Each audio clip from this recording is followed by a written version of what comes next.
Salut les amis, avant de commencer la revue de marché hebdomadaire, je vous rappelle que le 31 mars, le vendredi 31 mars, je serai au salon de l'analyse technique avec Thierry. On aura une conférence ici à 16h qui va durer une demi-heure, entre 16h et 16h30. D'accord, à l'espace interview.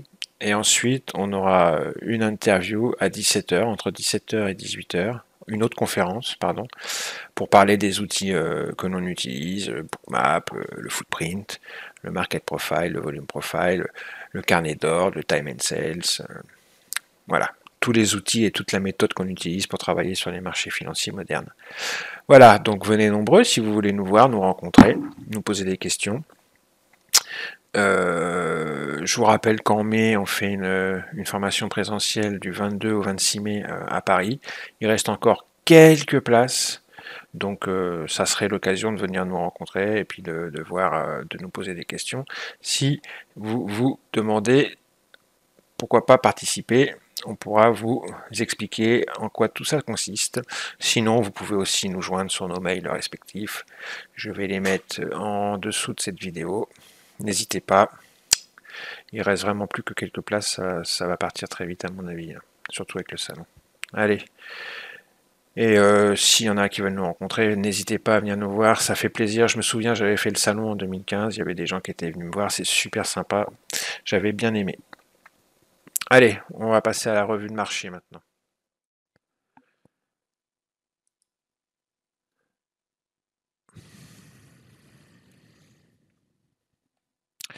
Bon, les amis, on va faire un petit bilan rapide. Rapide. Il y a des choses à dire et on va faire ça rapidement. Euh, Déjà, sur le plan du contexte macroéconomique et micro, cette semaine, ça a été, comme je vous avais dit, une semaine chaude. Il y a eu mardi le discours de Powell. Et ensuite, on a eu jeudi et vendredi ADP et NFP. Et à ça est venu se greffer une autre chose, on va le voir, qui a complètement perturbé les marchés et on est en plein marasme, en pleine tempête et les marchés sont apeurés, on peut le dire. Là, il y a de nouvelles craintes qui arrivent sur le devant de la scène. On a le Fear and Greed Index, petit Fear and Greed Index comme d'habitude. On est en extrême fear, donc les marchés sont flippés. Mais je vous raconte même pas à quel niveau. En fait, c'est tout le secteur bancaire qui inquiète les marchés à cause de la Silicon Valley Bank. Il s'est passé un truc assez incroyable cette semaine. On va en parler et il va falloir surveiller tout ça. D'ailleurs, à ce propos, je voulais aller voir quelque chose. Je voulais voir le secteur bancaire, comment il s'était comporté cette semaine. On va aller regarder ça sur la semaine, la performance de la semaine. Voilà. Le secteur bancaire sur la semaine, il est là, le secteur bancaire. Il est ici, financier. Alors, regardez, c'est bon. Tout est rouge, mais lui aussi. Hein. Regardez, on a JP Morgan moins 7%. Ça fait mal. Morgan Stanley moins 8. Goldman Sachs moins 8. Ah ouais. Ouais, ça fait mal. Hein. Bank of America, tout ça, ils sont tous mal barrés. USB moins 13. Ouais, c'est chaud. On a du Microsoft, du Apple à moins 1, moins 2. Les banques, c'est entre moins 8 et moins 13. Hein. Ça rigole même pas. Hein. Regardez, ils montent à moins 10, moins 11, moins 11. Moins 11, moins 11. Moins 24. Moins 24, c'est chaud là. Hein. Moins 12, moins 11. Non, les banques là souffrent énormément. Qu'est-ce qui se passe? Qu'est-ce qui se passe au niveau des banques? Pourquoi les marchés sont complètement flippés? Qu'est-ce qui s'est passé? Ça a complètement occulté le NFP. Hein. Le NFP qui ressortait pas trop mal pour quelqu'un qui a un biais plutôt bullish. Le NFP, c'était pas mauvais. Et puis, malheureusement, dès jeudi, est venu se greffer ce problème de banque. Ça a complètement occulté le NFP. Le NFP a un petit peu fait bouger les marchés, mais c'est le problème des banques qui est revenu sur le devant de la scène. Qu'est-ce qui s'est passé? Alors, les Britanniques travaillent pour soutenir les entreprises tech et SVB, la Silicon Valley Bank, les aurait approchés. Les banques britanniques ne sont pas exposées au risque de contagion de l'effondrement de la Silicon Valley Bank, a déclaré le Premier ministre, cherchant à apaiser les craintes que la plus grande faillite bancaire américaine depuis des années ne bouleverse les affaires en Bretagne. Il a réitéré que le gouvernement travaillait au rythme pour protéger les industries de la technologie et des sciences de la vie du pays. Parler de la création par le Royaume-Uni d'un fonds d'urgence pour enflouer les clients des banques relève de la spéculation, a-t-il déclaré. Nous ne pensons pas qu'il existe un risque de contagion systémique, a déclaré Sunak aux journalistes dimanche lors d'un vol vers les États-Unis. Nous nous efforçons de reconnaître l'anxiété et les préoccupations des clients de la banque et de nous assurer que nous pouvons travailler pour trouver une solution qui sécurise les besoins de liquidité opérationnelle et de trésorerie des personnes. Sunak a fait ses commentaires en route vers la Californie où le diplômé de Stanford rencontrera le président Joe Biden. Ses propos font écho à ceux du chancelier de l'échiquier Jeremy Hunt qui a déclaré dimanche que le Royaume-Uni apportera un soutien immédiat pour permettre aux entreprises de payer leur personnel et de respecter leurs obligations de trésorerie sans fournir plus de détails. L'unité britannique de la Silicon Valley Bank a approché des prêteurs, dont la Barclays, au sujet d'un sauvetage, a rapporté Sky News dimanche. La Banque d'Angleterre a déclaré vendredi que l'unité sera déclarée insolvable et a déjà cessé ses activités et ne prend plus de nouveaux clients. Barclays et Lloyds Banking ont 24 heures pour intervenir, a déclaré Sky, citant des sources non identifiées, tout en ajoutant que la possibilité que l'un d'eux intervienne semblait faible.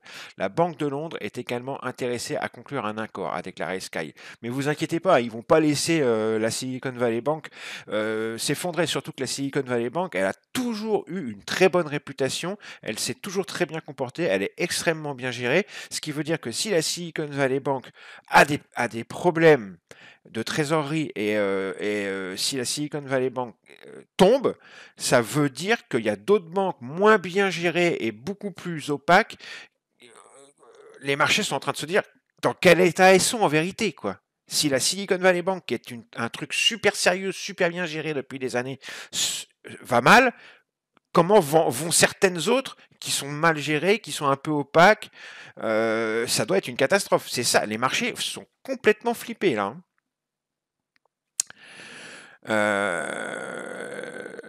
Donc, et c'est le monde entier là qui a les yeux rivés sur cette affaire de la Silicon Valley Bank. Les analystes ont déclaré que l'épisode Silicon Valley Bank reflète la façon dont les prêteurs devront payer aux déposants des taux d'intérêt plus élevés pour leur éviter de déplacer des fonds ailleurs, réduisant ainsi les bénéfices des banques. Bon, ça c'est le point de vue britannique. Est-ce qu'on pourrait les traders se préparent à plus de chocs sur le marché après une semaine de fluctuations sauvages. Alors qu'une menace s'éloigne, une autre prend sa place. Chez Morgan Stanley, le trading de récession était répandu avec les clients. C'est répandu.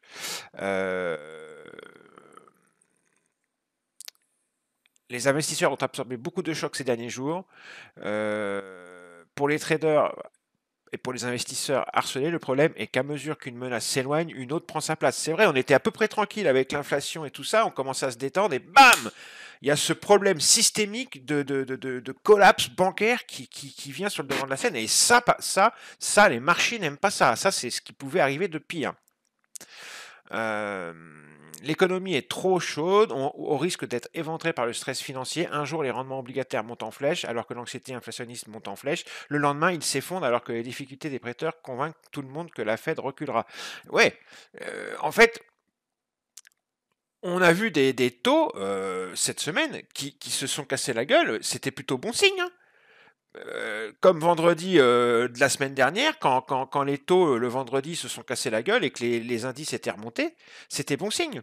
On a eu le 10 ans qui s'est cassé la gueule toute la semaine. On a eu le 2 ans, le 30 ans, tous, ils se sont tous cassés la gueule, toute la semaine, tous. Bah ça, c'est plutôt pas mal, parce que dans ces cas-là, en général, les indices montent, tu vois, mais ça n'a pas été le cas, là. Tout s'est cassé la gueule, les yields et les indices. Et ça, c'est à cause de de l'affaire de la Silicon Valley Bank. Franchement, là, cette affaire est ultra chaude. Il faut surveiller ça de très très très très près, les amis, parce que ça risque d'apporter du tumulte. Hein. Donc on surveille.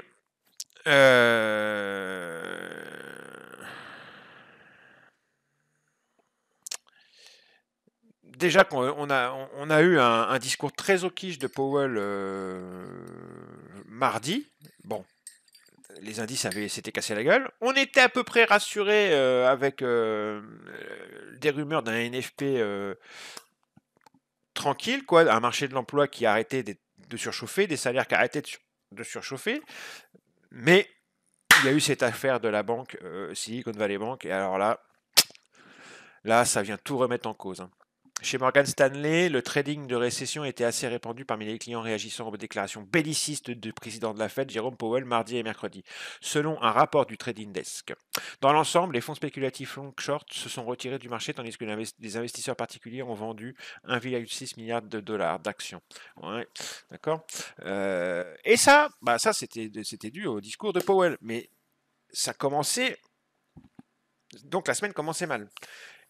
Et quand on commençait à avancer, on se stabilisait sur la zone pivot que j'avais signalée, hein, celle en dessous laquelle il fallait surtout pas descendre selon moi. Ici, là, entre 3000, j'espère qu'on n'a pas roulé, hein, non, 3976 et 3988, là, cette zone pivot, vous voyez, on s'était stabilisé ici pendant mardi soir, mercredi, jeudi. On était stabilisé là en attendant le NFP. Et bam! Jeudi, la Silicon Valley Bank qui commence à faire des siennes, et le NFP a complètement été occulté vendredi, alors qu'il n'était pas si mauvais que ça, le NFP. Donc, je vais finir vite fait le contexte macro, et après on regardera le market profile, et ça sera tout. Hein. On va faire vite. Donc le rapport NFP il a déclenché un virage à 180 des anticipations de taux de la Fed. C'est ce que je vous disais, hein, il y a eu le discours hawkish de Powell devant le Congrès US cette semaine, dans un premier temps, ça a fait monter en flèche les anticipations de hausse des taux de la Fed, mais la journée de vendredi a été l'occasion d'un brutal retournement de situation. En effet, le NFP contenait des détails plutôt encourageants, ça c'était plutôt pas mal pour les perspectives d'inflation. Comme le mois précédent, les créations d'emplois se sont révélées supérieures aux attentes. En revanche, la hausse des salaires est ressortie sous le consensus. Et même, il y a eu un ralentissement par rapport au mois précédent. Sachant que la Réserve fédérale surveille de très près cette hausse des salaires, puisque ça alimente la hausse des prix, il s'agit d'une bonne nouvelle. Ça s'agissait en tous les cas d'une bonne nouvelle pour relâcher la pression sur la Banque centrale américaine. La probabilité de voir la Fed remonter ses taux de 50 points de base le 22 mars, c'est-à-dire au prochain FOMC, après 25 points de base seulement début février, avait bondi, et ça avait bondi à 77% suite au discours de Powell mardi, et on n'est plus qu'à 40,2%. Et là, ça a rechangé. Hein. On est à... voilà. Avec l'histoire de la SVB, là, 68%, les investisseurs pro pensent qu'à 68%, la Fed va monter de 0,50. Hein. C'est chaud, ça s'est inversé. Et 31% seulement de 0,25. Donc, par rapport au moment où l'article a été rédigé, là, ça a encore changé. Hein. On est passé à 68% de probabilité qu'on remonte à 0,50 au prochain FOMC, les taux. Et 31% seulement de 0,25. Donc, c'est pas bon. Hein. C'est ça plus la SVB, je vous dis, les marchés, ils se cassent la binette. Hein. Ainsi, la probabilité de voir la Fed remonter ses taux de 0,50 points de base le 22 mars avait bondi à 77%. Le scénario de base étant de nouveau une hausse des taux de 0,25. Et bien là, c'est reparti à 0,50. Hein. Donc, ce pivot dans les anticipations du marché au sujet de la politique de la Fed a occasionné d'importants remous sur les marchés, avec un rebond des actifs à risque, y compris les bourses et le Bitcoin. Et malheureusement, on est reparti à la baisse parce que les marchés sont ultra inquiets. C'est un risque bancaire systémique, c'est ce qui peut arriver de pire. Hein. C'est ce qui peut arriver de pire. Et c'est mondial, hein. Donc systémique, ouais, c'est mondial. Hein. Donc le résultat, ça a été des mouvements de plus en plus chaotiques et de plus en plus sauvages, hein, surtout de plus en plus bearish, hein, à travers toutes les classes d'actifs, hein, des fluctuations qui pourraient persister d'ailleurs la semaine prochaine et les semaines suivantes, on va voir. Hein.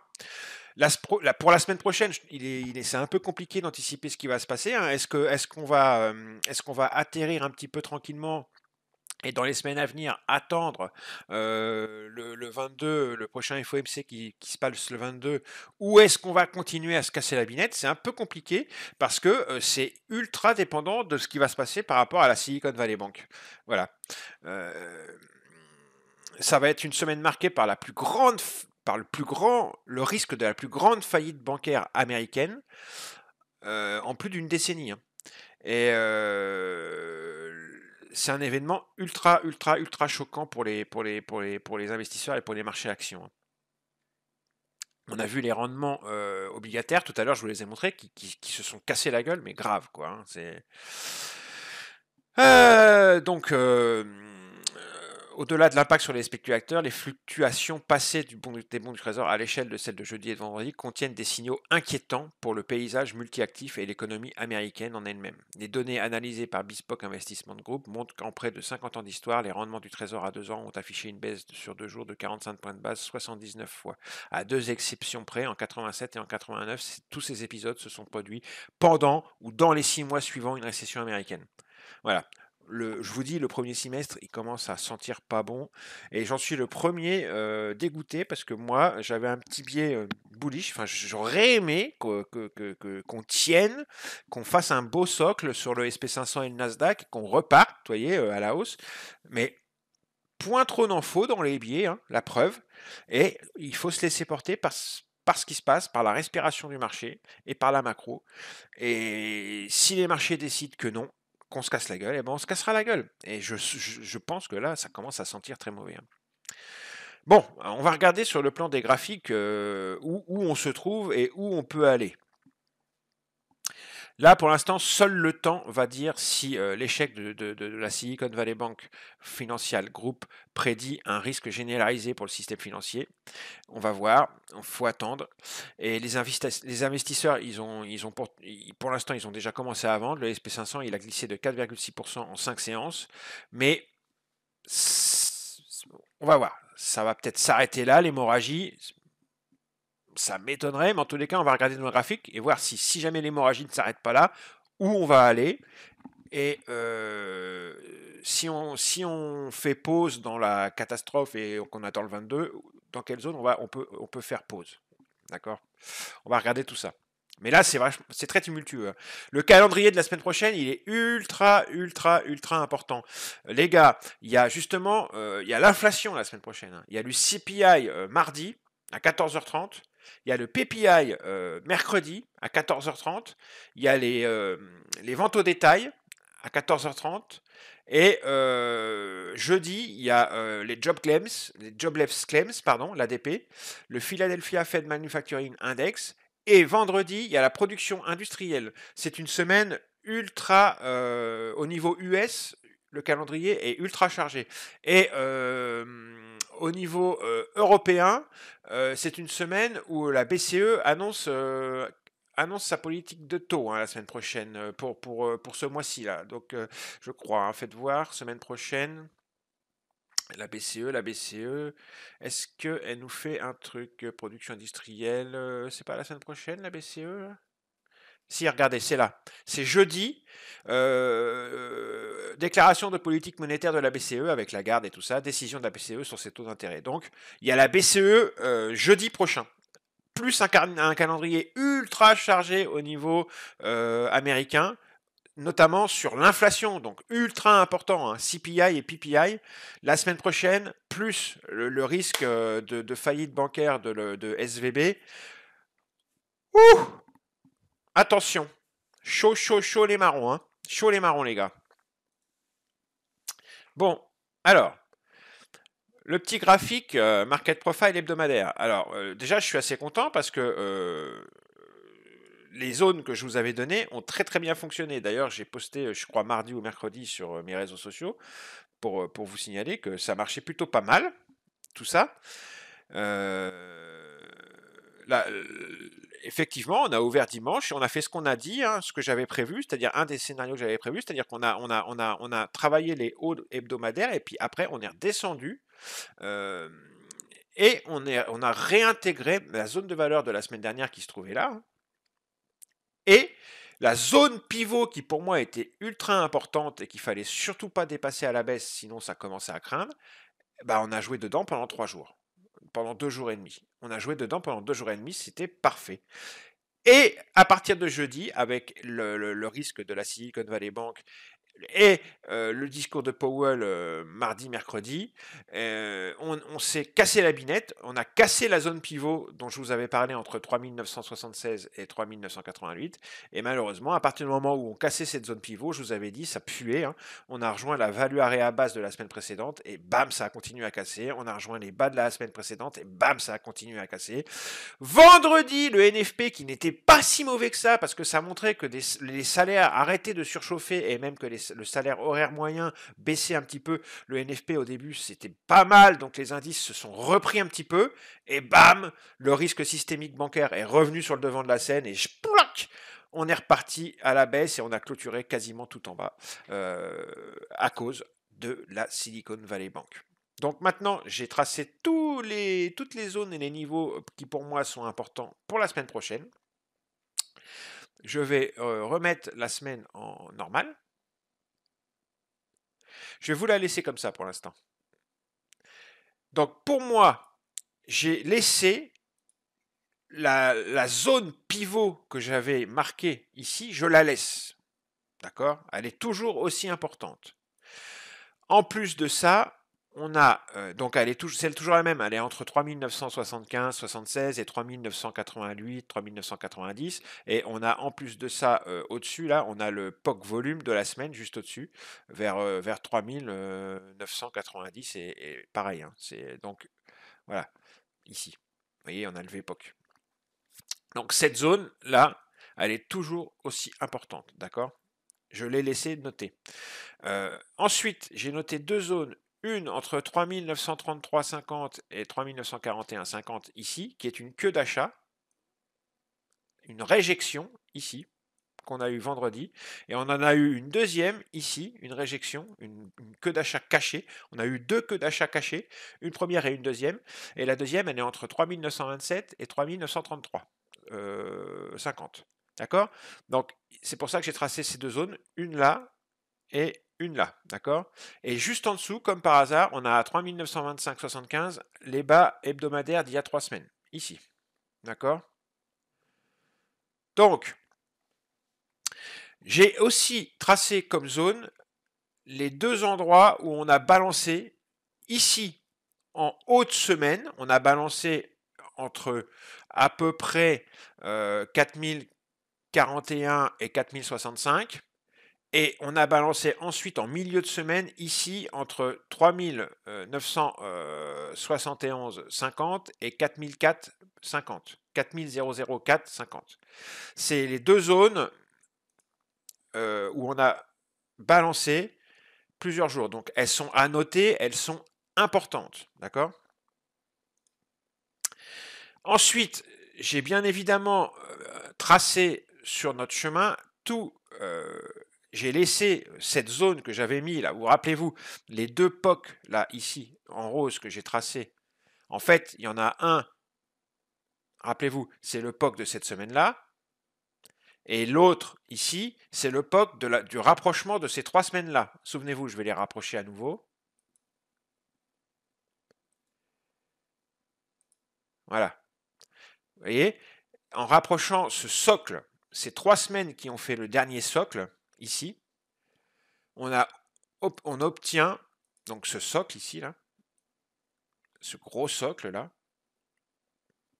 on obtient le POC de ce gros socle ici, à 3856,25. D'accord? Donc ultra important comme zone. Non seulement il y a la zone de valeur du rapprochement des trois market profiles qui ont fait le socle, mais en plus il y a le POC vierge aussi, ok, qui est ici, d'accord, comme je viens de vous le dire. 3856,25. Et quand on démerge tout ça, il y a le POC vierge de la dernière semaine. Donc on fait un petit reset pour démerger tout ça. Hop. Et ça nous donne, du coup, le POC vierge de la dernière semaine, celle-ci là, qui se trouve ici, un petit peu au-dessus, à 3864,75. D'accord? Ensuite, sur le chemin, qu'est-ce qu'il y a? Il y a tous les bas hebdomadaires des semaines de hausse qu'on a eues ces dernières semaines. Donc, il y a le bas ici, à 3814,25. Il y a le bas ici, à 3805,75. Il y a le bas ici, à 3788,25.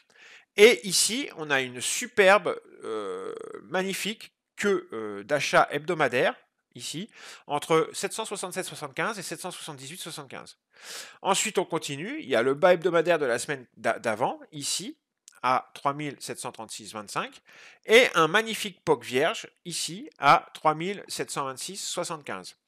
Ensuite, j'ai tracé des zones ultra importante, mais attendez, c'est loin pour l'instant, mais ça peut aller vite hein, avec la Silicon Valley Bank, le scandale de la Silicon Valley Bank. Il y a des zones dans la zone. Alors, il y a d'abord la petite queue d'achat de cette semaine-là, ici, que j'ai tracée en gris, qui est comprise entre 3626 ici et à peu près 3638 ici. Ensuite, il y a le POC de la semaine qui précédait, ici, qui se trouve ici, à 3838,25. Donc tout ça, toute cette zone-là, entre 3626 et 3838,25, c'est une zone importante, d'accord? Et ce que j'ai tracé en vert, il faut qu'on aille un petit peu en arrière pour vous montrer ce que c'est. Voilà. C'est tout simplement... Et ça, c'est parce que moi, je scrute mes marchés tout le temps, donc je m'en rappelle très très bien. C'est tout simplement deux petites zones, celle-ci là et celle-ci ici, où les prix ont accumulé avant de partir plein nord. Il y a plusieurs, c'était en septembre-octobre, d'accord? En septembre et en octobre, d'accord? Donc j'ai tracé la première petite accumulation qui était en septembre, elle est là. C'est dans le même coin. Hein. C'est entre à peu près 3622 et 3640. Et il y en a eu une autre ici, une petite accumulation avant qu'on pète plein nord, ici. D'accord? Pareil, là c'est entre à peu près 3638 et 3645, 46. Donc là, ici, il y a une grosse zone, avec la queue d'achat hebdomadaire, là, le POC ici, la zone d'accu ici, la zone d'accu ici. Et vous allez voir, je vais vous mettre le draw developing, et vous allez voir, moi je m'en souviens, j'ai pas eu besoin de le faire pour les tracer, mais je vais vous montrer. On va mettre le draw developing sur cette semaine-là déjà pour commencer. Vous voyez, bam, bam, bam, on a eu une grosse accumulation à l'époque. Attendez, il faut qu'on y retourne. On y retourne, il n'y a pas de souci. Voilà, ici. Et après, ça a pété plein nord. Ici. Et sur cette semaine-là, c'était encore plus flagrant. Je vous le mets en draw developing. Là, c'était vraiment flagrant, je m'en souviens. Voilà, on a vu une grosse accumulation. Et bam, on était parti plein nord. On était même venu retester ici le haut de l'accumulation.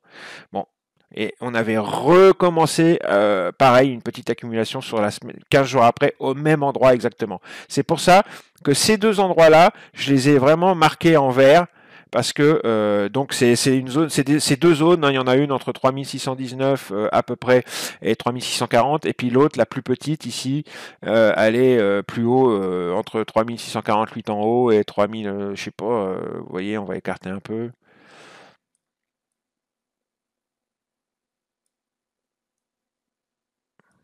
Voilà, la petite zone, elle est là, entre le POC vierge qui est à 3636,25 là, et en haut 3648. Et donc il y a le fameux POC vierge à 3638,25 ici. D'accord? Et la fameuse queue d'achat hebdomadaire qui est entre 3626 et 3635. Donc là, vraiment, il y a une zone. Et c'est l'ultime zone avant le responsive buying d'octobre entre 3537 et 3591 que j'ai mis en gris ici. Là, on a eu le fameux responsive buying qui a fait qu'on a eu un trend haussier de fin d'année. Et c'est là qu'on a sauvé le SP500 en octobre, souvenez-vous. C'était le sauvetage au bord du gouffre. Souvenez-vous. Ce responsive buying magnifique qu'on avait eu au-dessus des 3500. Voilà. Donc c'est vraiment l'ultime. Après ça, déjà si on va jusque là, ça sera incroyable. Mais on pourrait très bien, hein, parce que maintenant qu'on est en train de parler de risques financiers, de risques bancaires, tout peut arriver. Hein. Mais si on va jusque là et puis que ça tient pas, je vous dis pas. Hein. Au niveau, regardez, je vous montre le trimestriel. Il y a aussi un truc qui est très flippant. Quand on regarde le market profile trimestriel, regardez, ça c'est l'ouverture annuelle ici à 3895. On est monté, on a fait un début d'année nickel, on montait. Bon là, on commençait on respirait un petit peu, et puis là, ça y est, c'est mort. On est repassé en dessous l'opening print du début d'année. On est en dessous. On a clôturé en dessous vendredi soir. Donc, on est en année négative là en termes de performance maintenant. On vient de passer en dessous l'ouverture annuelle, si je dis pas de bêtises. Et ça, c'est un mauvais signe. Hein. Ça envoie un mauvais signal au marché. Hein. D'accord? Donc, prudence et mère de sûreté. Je parle un petit peu du Nord. Bah, au Nord, il n'y a pas grand-chose qui a changé hein, en termes de niveau et zone. C'est les mêmes que la semaine dernière. Hein. Déjà, je vous ai dit en début quand on a commencé à parler du graphique, je vous ai dit, il y a les deux, il y a la zone pivot là, d'accord, qui est ultra importante avec le POC volume au-dessus. Ok. Il y a les deux endroits où on a balancé pendant 2 jours et demi ici et ici. Alors, ici, je vais afficher également les prix. Comme ça, vous les voyez. Voilà. D'accord. Il y a ce POC ici qui correspond en plus à cet excès qu'on a eu jeudi haussier avant de rejeter vers le sud, donc qui est à 4016. Et au-dessus, on a les hauts hebdomadaires ici à 4051. Je vais les afficher.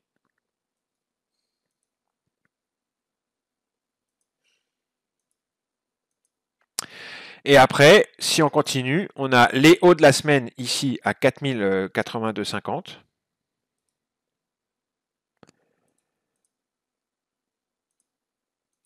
Ici.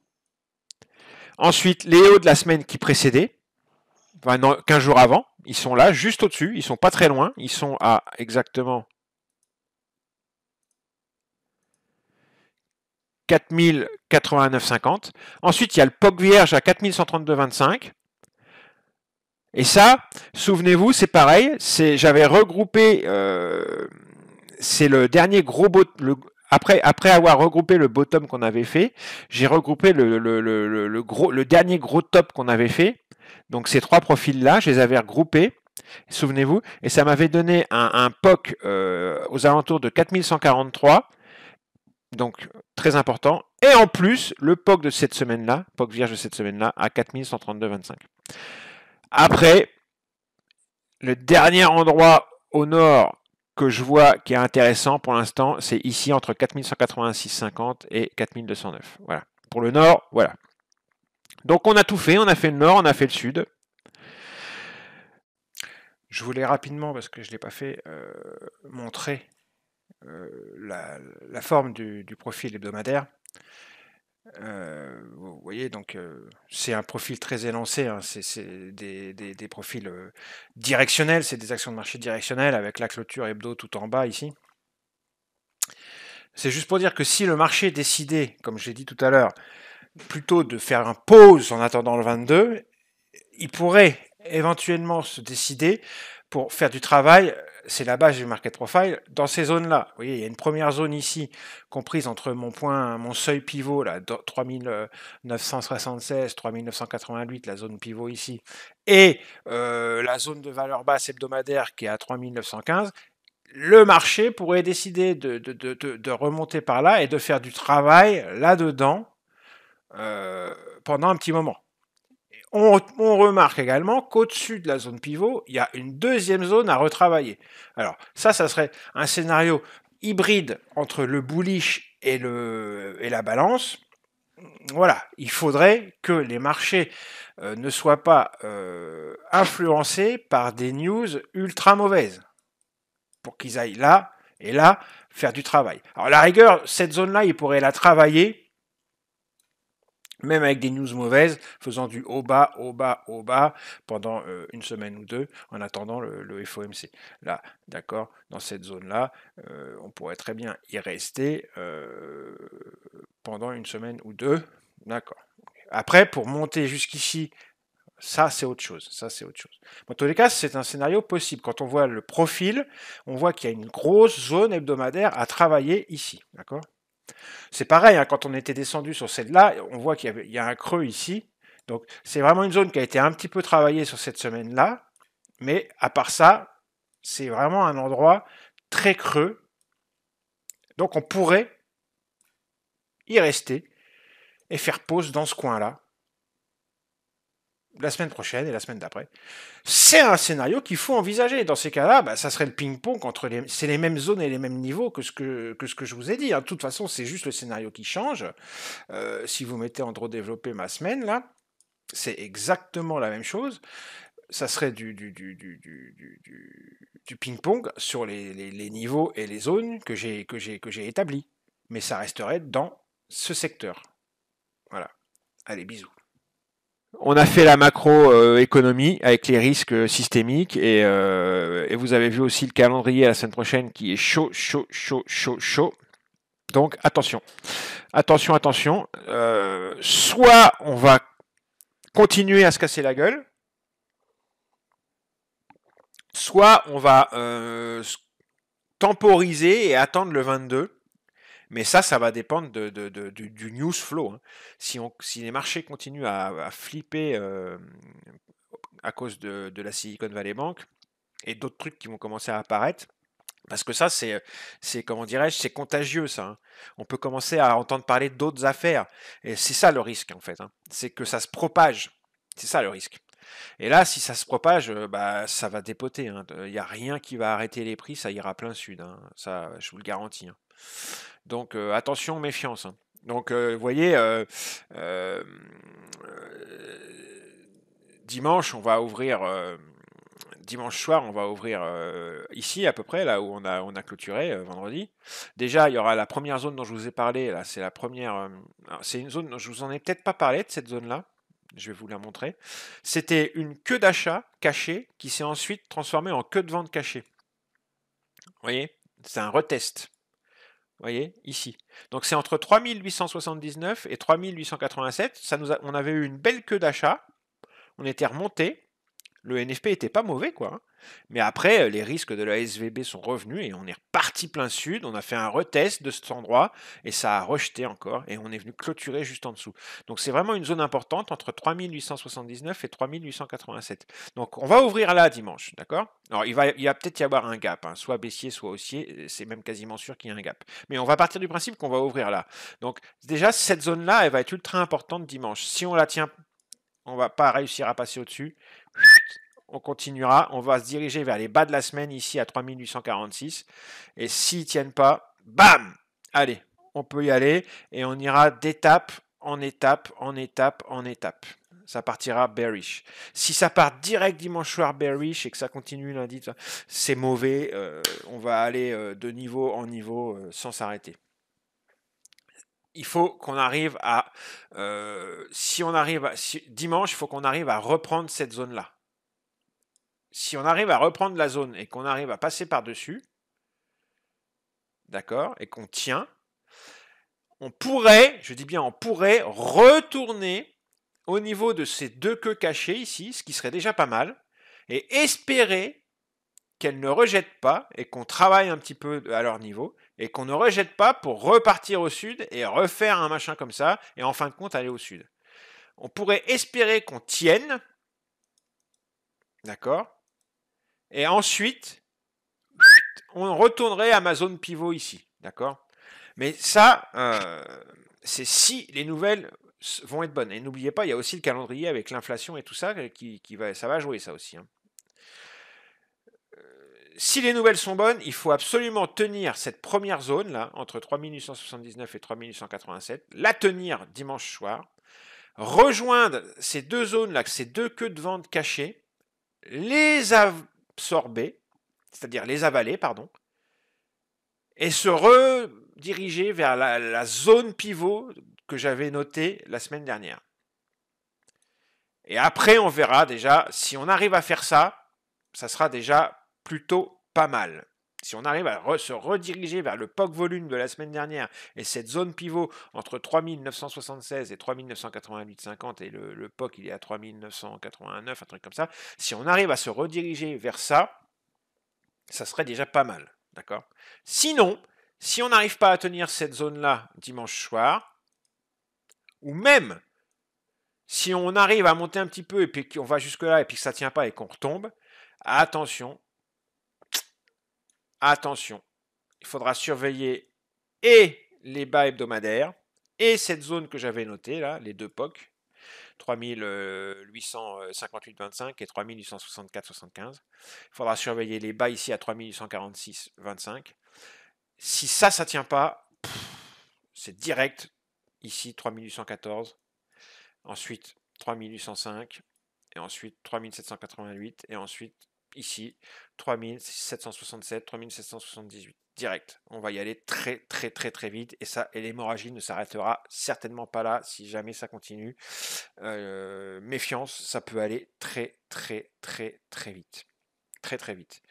J'en dis pas plus parce que déjà pour le nord, si jamais on arrivait à tenir ces zones là et retourner sur ma zone pivot ici, ça serait magnifique.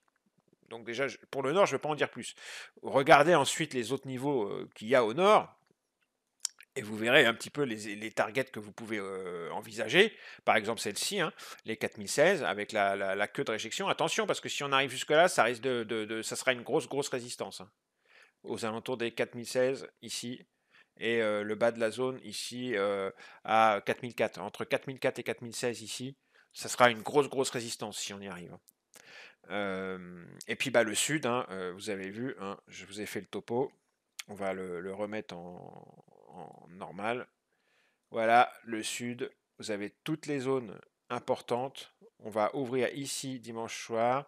Toutes les zones importantes au-dessus de nos têtes qui pourraient faire résistance et toutes les zones qui pourraient faire target en dessous. Voilà. N'oubliez pas qu'il y a un endroit vraiment costaud et on n'en est pas loin, hein, on est dessus. Hein. On est dessus, hein, c'est les deux POC que j'ai tracés. Ah, qu'est-ce qu'il me fait lui? Donc n'oubliez pas qu'il y a un endroit vraiment costaud et on est dessus là déjà. Hein. Les deux POC que j'ai tracés ici, c'est ces trois profils que j'ai mergés là, qui ont donné ces deux POC ici. On est dessus, on a clôturé au-dessus, d'accord? On a fait une petite incursion en dessous vendredi et on a clôturé au-dessus, ok? Mais n'oubliez pas que si on passe en dessous ça, après, c'est la porte ouverte hein, pour aller beaucoup plus bas. C'est vraiment la dernière zone ici, d'accord? Vendredi, ça a sauvé les prix, ok? On a clôturé au-dessus, mais la semaine prochaine, on pourrait très bien, pam et pam, hein, tout défoncer.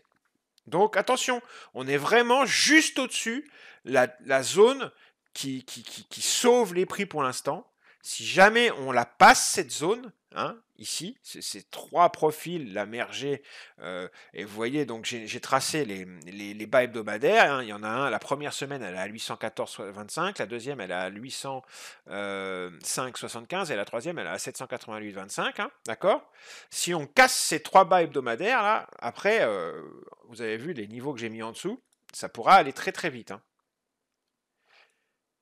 On pourra aller très très vite, notamment aux alentours des 3630, 3640 ici, hein.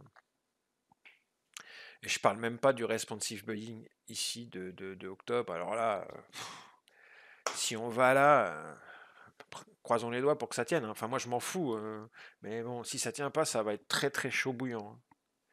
Je vous montre un graphique en daily pour vous montrer où c'est.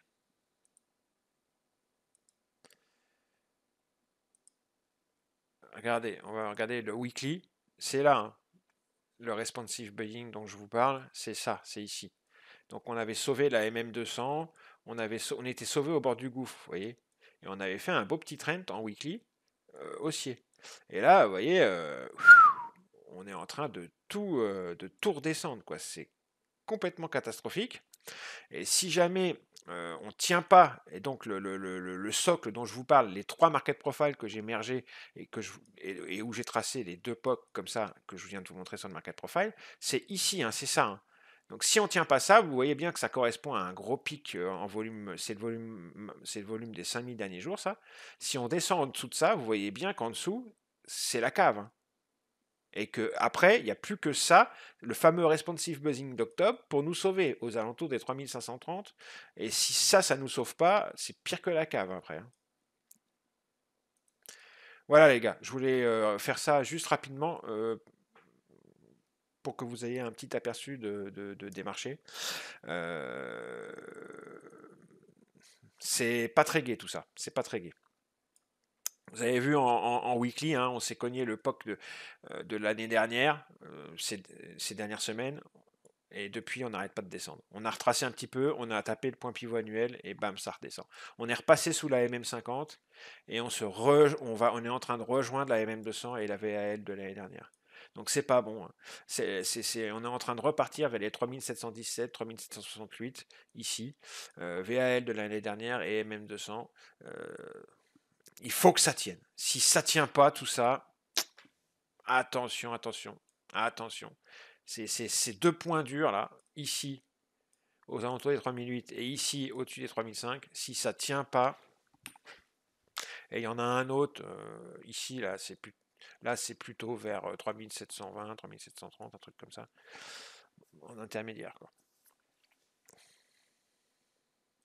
On voit bien, hein, sur le volume profile, on s'est très bien comporté, on a été de zone en zone, hein, regardez.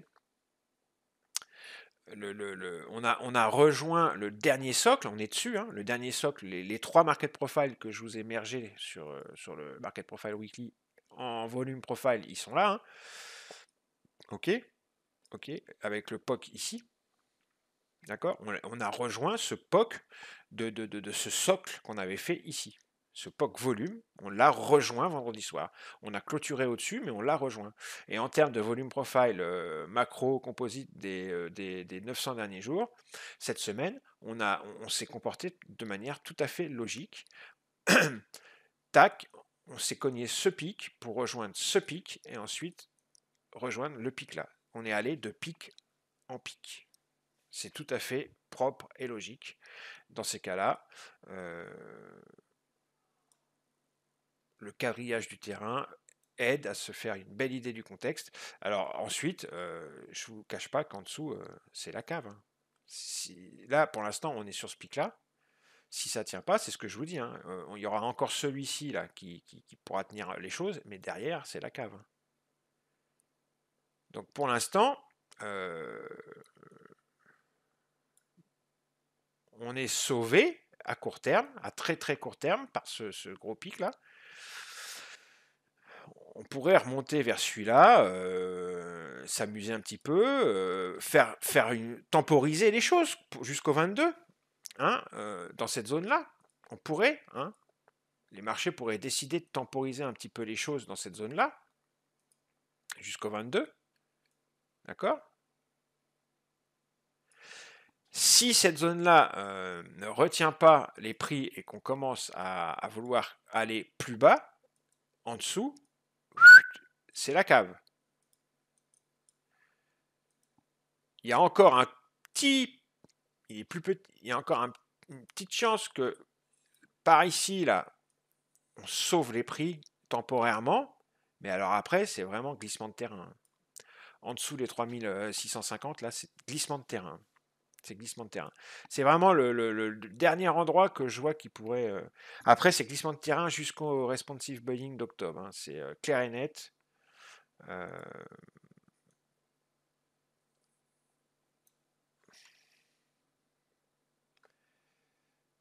c'est chaud, chaud. Vous voyez, le responsive buying d'octobre, il est là. Hein. Il est ici. D'accord, donc c'est aux alentours des 3530, 3580. Hein. Ok. Et nous, on est en train de faire du yo-yo entre ces pics-là. On est ici. On était monté beaucoup plus haut et on est redescendu sur cette zone-là. Donc ça commence à devenir inquiétant. Et les 3650 que je vous dis qui peuvent encore sauver les meubles juste avant, c'est par ici. Là. Donc c'est ce pic ici. Là. Et, vous voyez, ici aussi, c'est au niveau du pic. Là. Il y a tout ce gros pic là, entre 3650, 60 et 3750 à peu près. Il y a deux endroits qui peuvent encore sauver les prix. Mais après, c'est direct 3530. Hein. Donc faut faire gaffe, ça peut aller très vite. Et on n'est vraiment pas loin de tout ça. Hein. On a perdu du terrain, c'est incroyable avec cette histoire. On avait fait un beau socle, vous voyez, il était très beau le socle là. Et ben on était reparti au nord grâce à ce socle. Et ben là, on a rejoint ce socle. Donc on a tout le travail qu'on avait fait, tout est remis à zéro. On est revenu clôturer au niveau de ce socle, au niveau de ce volume profile, au niveau de ce POC volume profile. Et on est vraiment au gouffre, au bord du gouffre. Après, il n'y aura plus que ça. Avant le responsive buying de 3530.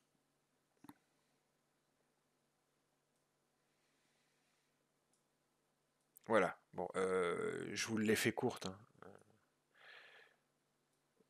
Je sais que pour un profane, ça doit pas être évident, surtout. Mais bon, voilà, j'ai pas le temps, sinon ça durerait 3 heures. Allez, bisous les amis. Ciao, ciao, ciao.